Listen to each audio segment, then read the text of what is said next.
C'était une bonne émission. Il y avait de bons journalistes, de bons répondants, un bon animateur, hein, en l'occurrence M. Ndiaye.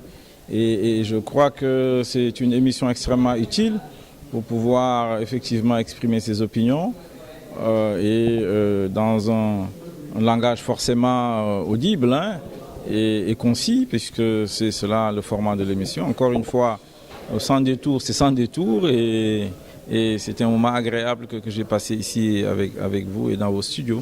Il est évident que si je devais exposer toute notre doctrine du responsabilisme, si je devais exposer les politiques publiques que nous préconisons ici, ça nous prendrait beaucoup plus de temps, bien entendu. Mais je crois, à travers les questions qui ont été posées, les questions d'actualité, les questions sociétales, on a pu effectivement expliquer ce que nous pensons, c'est pourquoi nous luttons, c'est pourquoi nous nous battons en politique et c'est pourquoi également nous gardons espoir que finalement le Sénégal s'en sortira et le Sénégal avec, ce sera l'Afrique. Et donc c'est le tour aujourd'hui de porter la civilisation du monde.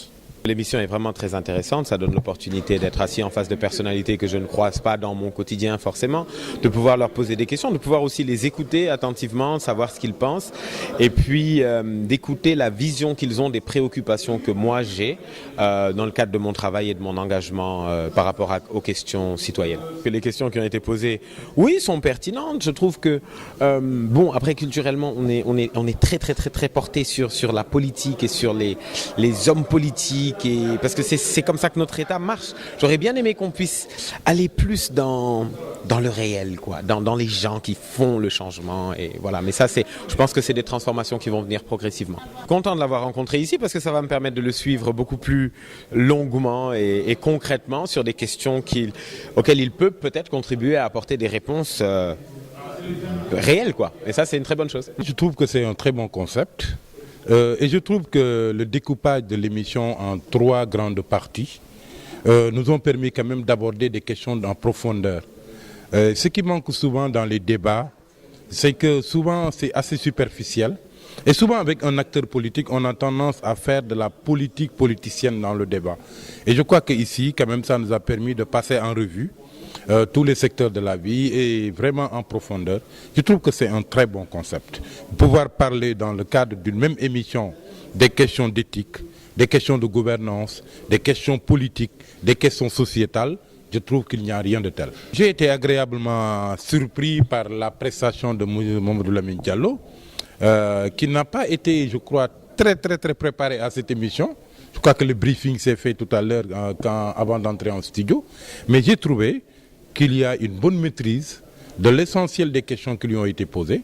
Et ceci dénote vraiment de la profondeur des idées qu'il a. Et je trouve que vraiment il a été à la hauteur. Et sur bien des questions, je trouve que ses réponses ont été satisfaisantes. Une émission qui est en train de faire son chemin. Hein. Moi, il m'est arrivé assez fréquemment que des internautes qui surfent régulièrement sur CNE+, me disent « Ah, on t'a vu sur... vous êtes fait de la télévision, c'est bien. » Bon, il y a des choses comme ça qui sont assez empiriques et qui commencent à apparaître. Effectivement, l'émission commence à tracer son chemin. Nous sommes dans une dynamique d'amélioration continue. On essaie de trouver la meilleure formule. Je pense que sur 2, 3, 4 numéros, on est en train déjà de trouver un format qui nous paraît en tout cas un format convenable sur lequel on peut effectivement continuer à travailler. Mais vous savez, dans le domaine de la communication, de la télévision, on ne s'arrête jamais, il faut toujours chercher à s'améliorer. Et de ce point de vue-là, je pense que effectivement, nous restons dans cette dynamique-là. Je n'ai pas beaucoup de problèmes, je ne suis pas un homme de télévision, c'est un métier que j'apprends également, mais ma tâche est facilitée parce que nous avons un bon service technique, nous avons aussi de très bons chroniqueurs qui m'épaulent, qui travaillent avec moi. Nous avons des séances de préparation un peu qui précèdent la réalisation de l'émission et nous nous complétons merveilleusement. Hein. Et je pense que l'appui aussi de Sub IMAX nous est totalement dévoué et je pense que la technique qui est là, les techniciens qui sont derrière la caméra, qui sont à la régie, nous aident beaucoup dans la réalisation de cette émission. L'émission aussi en termes de préparation pour la production se fait également dans les meilleures conditions.